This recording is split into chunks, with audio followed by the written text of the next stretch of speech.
And Joey Greco used to always be like, man, somebody gonna whoop his ass one day. And lo and behold, they did more than whoop his ass. They tried to get him up out of there, boy. Y'all remember the episode where he was on the boat? We was questioning, like, did they stab this nigga on camera? Is this real? Is this happening? It was real.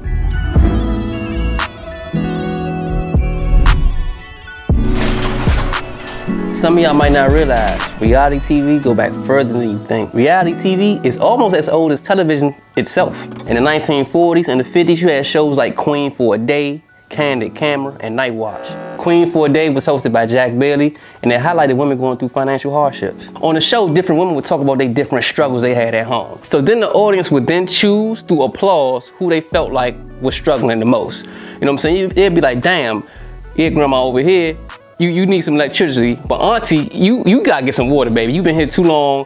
Y'all in the house probably stinking and funky. We gotta get you some water. Queen for the Day! And if I'm not mistaken, don't quote me on this, I think it might have been the first show with the applause meter, with the clap meter to see which person would win. They also had a show back then. It wasn't visual, it was a radio show, but it was called Night Watch. So remember, we in the 50s, everything not on TV. You know, there's like 3 channels probably back then. See, Night Watch was on the radio where you can hear real live police dispatching. So think about that, y'all. Back in the day, I know I'd have been into it if they like, man, it's a black male running down this street, so-and-so, and he tall and boom, boom, boom. And you like, man, that sound like Pete. To transition into the 60s and 70s, you had shows like An American Family, The American Sportsman, and Real People.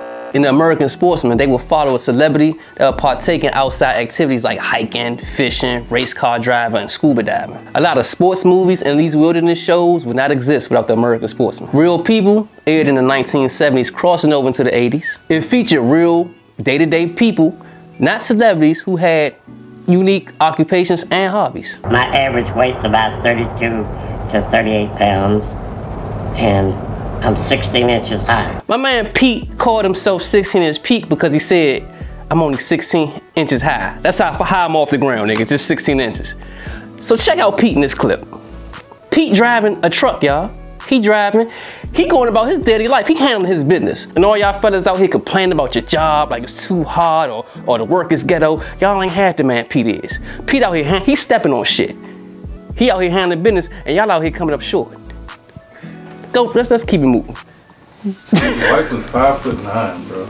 He a player. He had a 5'9" wife. And I always said I was gonna marry someone over 6 feet tall. Transition from the late 80s into the early 90s, we had this one lady on this show who called the police on somebody else because they showed them some fake work. Yes, some fake drugs. She was going to purchase illegal drugs. She called the police. Show called Cops. Check the clip out. I gave her a $20 bill. For what? For anything, I don't care. Whatever it's for, but she can give me my money back. I don't sell crack, I'm a prostitute. Bad Boys, Bad Boys. Y'all know the theme song. Martin and Will actually coined that theme song to make a movie franchise out of it. Made me realize I didn't like the police because all they did was mess with crackheads that was minding their business. It's like, all right, you found out he was on drugs. We got some drug users over here. Smell some marijuana, I'm a marijuana smoker. Let them use their drugs in peace. You know what I'm saying? It ain't till they start doing random shit like stealing house TV remotes and antennas and shit. That's when it's like, all right, you doing too much. You know what I mean? But Cops was tripping. And shout out to the Jamaican group Inner Circle. They were behind the theme song of Cops. What's up, my Uptown allies? We are celebrating coming up on 1,000 subscribers. We're doing our first ever giveaway. The way you get this giveaway, you have to be subscribed, comment, hashtag UPTAF. Once we get to 500 views, we're gonna randomly pick and your choice of this medium super dry sweatsuit. It's a medium size, or these Yeezy slippers. They pretty fly. Do not wear these as an outfit, you're gonna get cooked. You can just throw them on in the house, or if you gotta run to the 7-Eleven real quick, ATM real quick, or something. These are not real shoes, they're slippers. And a few years after Cops debuted, you get into the early 90s, you get into my era now. We talking about Real World, MTV's Real World. And they was inspired by An American Family. Real World was like a social experiment. It was 8 young adults from different cities, different backgrounds, all living in one house, and they all worked at the same job. They were always on camera, they was constantly filmed, and there was no privacy for them. It made great entertaining TV. The Real World is not only the longest running TV series in MTV history, it's like the longest running reality show in TV history, period. If y'all like me, was a Real World fan, it was this guy named Tech, black dude, blonde hair. What's up? I'm Tech. He was pretty cool. His personality stood out. He was like the first celebrity that was from the reality TV world that wasn't already in a celebrity. They used to pick regular people to put on reality TV. And he was one of the guys that really, I would say, transcended it. Oh, okay. The Real World also set the grounds for big shows like Amazing Race and Survivor and Big Brother. Those shows took a global stance, like, cause it was more of a contest. It was like more of a competitive nature, but it was still just cameras rolling with regular people going through different challenges. Oh, we ain't gonna forget Fear Factor. In 2001 is when Fear Factor debuted. Its original host, Joe Rogan, who now has the #1 podcast in America. He was the guy, had you in there. Sometimes you'd be like, can you walk through these hot coils? Can you stand on this high-ass beam in the sky? Or can you lay in this bed full of snakes and bugs and worms and shit? Can you eat these worms? Like, it's just a bunch of shit that, I mean, people just don't want to deal with, which is made for good TV. The way the show worked is, as the contestants, if you was too scared to go through with the challenge, you were eliminated. If you failed the challenge, you were eliminated. But if you got through it, you got one step closer to like 50,000. Think about that, y'all. 50,000. Some of that stuff they had them people doing was crazy.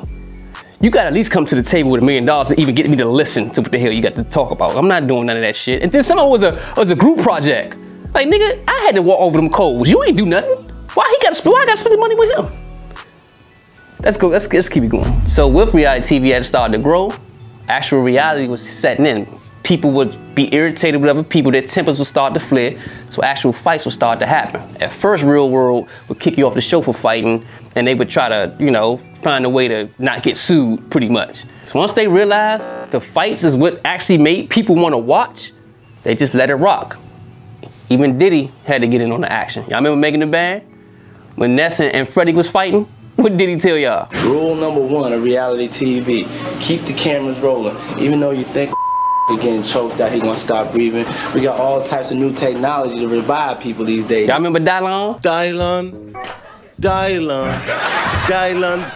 and Dylon. Because I spit hot fire. Y'all remember Chopper? Y'all remember Chopper when them was fighting? Who won?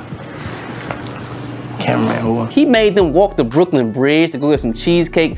If you from New York, you're not walking the Brooklyn Bridge. That's some tourist type shit. Hell, walking to Brooklyn. I ain't never do this and I'm from New York. You don't do, Diddy was a villain, for real. Diddy had a shirt on, said no bitch ass this. He made it a term.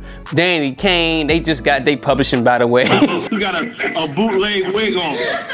Reality TV was getting out of hand with the violence, bro. On Cheaters, a show where a guy would just pretty much hire a private investigator to see if another person's spouse was cheating on them, and he'll pop up on you like, so who's this girl right here? What's going on here?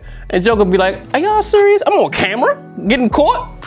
I'm getting caught creeping on camera? While on Cheaters, the person who gets caught cheating is the one that ends up angry. Whether it's the woman or the male, it's like, bruh, you're the one cheating. I know it's a blower, you on camera cheating, but you the one cheating. And Joey Greco used to always be like, man, somebody gonna whoop his ass one day. And lo and behold, they did more than whoop his ass. They tried to get him up out of there, boy. Y'all remember the episode when he was on the boat? I'm only laughing because he's good. He's okay. He's alive. Boy, we was questioning, like, did they stab this nigga on camera? Is this real? Is this happening? It was real. That had us questioning reality TV all the time. It was like, no, is this really real? Did he really get stabbed on camera? Whole time he did, they had to shut Cheaters down for a little bit and restructure the whole show, get him more security. That was a real thing. Fast forward to today, a guy named Peter Gunz is the host. If you don't know who Peter Gunz is, yeah, he was a rapper, but he's most famous for being the first person ever to marry their side joint on TV. I'm his wife. And ain't nothing fake about that. Do y'all remember To Catch a Predator with Chris Hansen? Chris Hansen really branded himself with that show. He pretty much had a show set up to where he had somebody acting as though they were 15 to 16 years old, talking to grown men to get them to lure them out, to expose them on camera. My man really had jokers coming through the door, bags of Skittles and Doritos and shit, because, I mean, they talking to children. Like, hey, what's going on? They had a fake voice of a little girl in the background. Hey, just come in, and I'm gonna be down in a little bit. I'm just getting out the shower. Yeah, I made some sweet tea for you if you want a glass. It's super good. All right, I got the Skittles. And then here come Chris Hansen out the closet. What's going on, brother? Go ahead, sit right here. You said she was 13. She did. I'm sorry, sir. I have interest in younger girls. And then he read the emails or whatever thread you were talking to this person on, which I was saying it was some of the most disgusting shit in the world. And I'm not supposed to laugh, but I'll be laughing because I'm immature. Am I being taped? You are being taped. Oh, crap. It was one area of this show that kind of confused me. Who was the person impersonating a 16-year-old girl? Sometimes it was a man. I'm pretty sure, because it was like police officers doing it. What are you saying to this guy? Like, y'all ain't ever think about that? Like, what are you saying to him to make him want to fuck you? He was really talking online with a different decoy, a member of the online watchdog group Perverted Justice. It was shows like that, and then reality TV just got crazier and crazier. Y'all all know Catfish. That joint blew up in like 2012, 2011. I know y'all remember the episode when one girl, her friend catfished her because she said she's like a fat ass Kelly Price. Y'all remember that episode? And he just put a Kelly Price. You should never say it. It's like a fat ass Kelly Price. That shit gonna be funny as shit. You shouldn't never call me a fat ass Kelly Price. You get mad off of that little bitty boy, though. Reality TV just took different lanes. You got the Love Connection shows with all these dating shows, started all this messy ass shit like Flavor of Love, For Love of Ray J, and I Love New York, and all those shows that let's put these people in the house to compete for one person. Like, come on, bro. It's a bunch of messy ass shit going on there. I only gotta get into all the stuff that happened with that. Then you got Krishan Rock and Natalie Nunn with these Baddies East and Baddies West. I would never let my daughter, my nieces, they should never watch this show. But it's just did a bunch of women, I want to say another word, but I ain't trying to be disrespectful. A bunch of young women who drink all day. They drink all day, smoke all day. I don't know whatever drugs they probably just not doing on camera. And they all in one house, and they just find ways to start drama and fight each other. That's all they do. I don't know how Zeus hasn't been sued 1,000,000 times by now. Nowadays, anything is reality TV. You can be on reality TV at any point. Somebody could be running a prank on you. Funny Marco might run up to you. You gonna be on reality at any point just walking around because everything's so recorded now. And it started probably with the O.J. Simpson case. If you was alive in 1994, you might have been watching your favorite reality TV show. You might have been watching Real World. You might have been watching Cops. I was watching the NBA Finals. One thing you was watching for sure was a breaking news report of a white Bronco being chased by the police. O.J. Simpson was just being accused of killing his wife, Nicole Simpson, and they showed his real life police chase on the news. Like, it was a breaking news report. Like, it cut the programming off and just showed you that. O.J. was threatening to kill himself. That was a reality TV show all the way into the trial, all the way till he was found out guilty. All the adults all over the world, any race was following this case. Another situation where we watched like a reality TV play out in real time was Manti Te'o. He was the #1 linebacker in college football. He was a Heisman candidate. His girlfriend had tragically passed away. So once his girlfriend passed, it was a big story here. He played a great game. I think it was a national championship game, I believe. He played a great game. And we found out later on that she didn't exist. He was catfish. From the show Catfish, he really got catfish in real life. So to go to show you, reality TV is such a big deal. You could be a character one day. And you don't even plan on doing it. I might go and be on reality TV one day for no reason. I don't know. Slack time. Slack time. Subscribe, like, and comment. Hit the notification bell. #UPTAF. Let's get it.